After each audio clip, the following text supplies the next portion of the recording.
السلام عليكم. تفاصيل واللحظات الأخيرة في حياة صالح الجعفراوي. صالح اختفى في نص الشارع من بعد وقت قليل جدا، لقيوه جثة هامدة من داخل المستشفى. طبعا كلنا عارفين صالح الجعفراوي اللي عرفناه من ساعة ما الحرب ما بدأت، وهو معروف ومشهور جدا على السوشيال ميديا.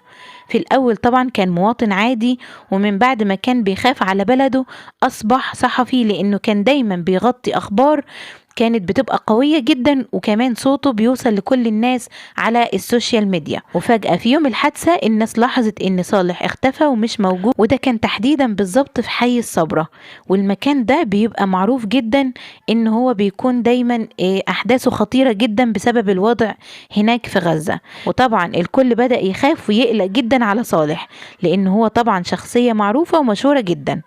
ومن بعد اختفائه بساعات قليلة جدا انتشر أخبار كتيرة إن صالح الجعفراوي جثة هامدة من داخل المستشفى. مع الأسف في وقتها الناس اتأكدت إن صالح الجعفراوي استشهد من بعد إطلاق النار عليه. في مصادر مسلحة خارجية هي اللي عملت في صالح كده، وناس تانية بتقول إن السبب لسه مش واضح، ولكن الحقيقة إن الخبر نزل على كل المواقع والصحافة إن صالح الجعفراوي استشهد منذ قليل. ربنا يصبر أهله يا رب ويرحمه ويغفر له.